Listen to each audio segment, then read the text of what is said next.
এবার তৃণমূলের মুখেও রাম নাম। রামনবমীতে জনসংযোগের সুযোগ মোটেও হাতছাড়া করেননি ঘাটালের বিদায়ী সাংসদ তথা এবারেরও তৃণমূলের তারকা প্রার্থী দেব।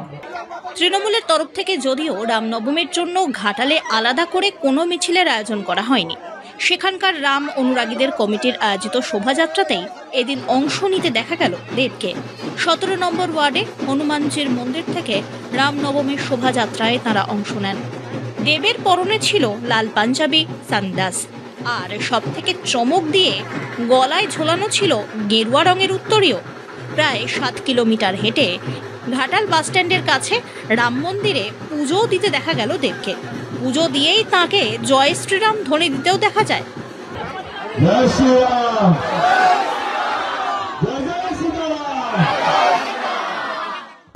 উল্লেখ্য, এদিন রামনবমী নিয়ে বিশেষ বার্তা দিয়েছেন রাজ্যের মুখ্যমন্ত্রী মমতা বন্দ্যোপাধ্যায়। অবশ্য বরাবরই তিনি বলে এসেছেন, ধর্ম যার যার, উৎসব সবার। এক্স হ্যান্ডেলে তৃণমূল সুপ্রিমো জানান, শুভ রামনবমী উপলক্ষে সকলকে শুভেচ্ছা বার্তা। সবাইকে শান্তি বজায় রাখার আবেদনও জানিয়েছেন তিনি। সবার মধ্যে শান্তি ও সমৃদ্ধি বজায় থাকুক, এমনটাই লিখেছেন মমতা বন্দ্যোপাধ্যায়। প্রসঙ্গত, রামনবমী উপলক্ষে মোট 200টি শোভাযাত্রার অনুমতি চাওয়া হয়েছিল লালবাজারের কাছে। সবকটিরই অনুমতি দিয়েছে প্রশাসন, তবে সেই সঙ্গে বেঁধে দেওয়া হয়েছে শর্ত, কোনো মিছিলেই 200 জনের বেশি থাকা যাবে না। ভোট ময়দানে রামনবমীতেও রাজনীতির ছোঁয়া। সকাল থেকেই একদিকে যেমন বিশ্ব হিন্দু পরিষদ রামনবমীর মিছিল করছে একাধিক জায়গায়, বিজেপি নেতাকর্মীরাও মিছিল করছেন বিভিন্ন জায়গায়।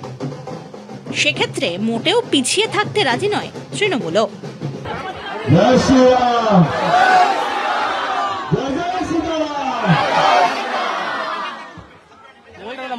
রামনবমীর উপলক্ষে আপনাদের সকলকে অনেক অনেক শুভেচ্ছা এবং সমস্ত ভক্তরা যারা পৃথিবী জুড়ে আছে, আমার মনে হয় রাম ভক্তরা শুধু বাংলা বা ভারতবর্ষ জুড়ে নয়, পৃথিবী জুড়ে যারা যারা আছেন তাদের সকলকে শুভেচ্ছা। এটাই বলবো যে কোনো ধর্ম আমাদের যেটা শেখা সেটা হচ্ছে শান্তির বার্তা। সবকটা মানুষকে সবকটা ধর্মকে আদরে রাখা, এটাই হচ্ছে যে কোনো ধর্মের নিয়ম। এবং আজকে এটা কোনো পলিটিক্যাল মঞ্চ নয়। আমি ধন্যবাদ জানাবো হাওড়াকে এই সুযোগটা দেওয়ার জন্য, এত একটা পবিত্র জায়গায় আসার জন্য, এই সুযোগটা পাওয়ার জন্য আমি মন্দির এবং মন্দির কমিটির সমস্ত লোককে ধন্যবাদ জানাই, মন থেকে ধন্যবাদ জানাই। এটাই বলবো যে সবাই ভালো থাকুন, শান্তিতে থাকুন। Bureau report, one India Bangla.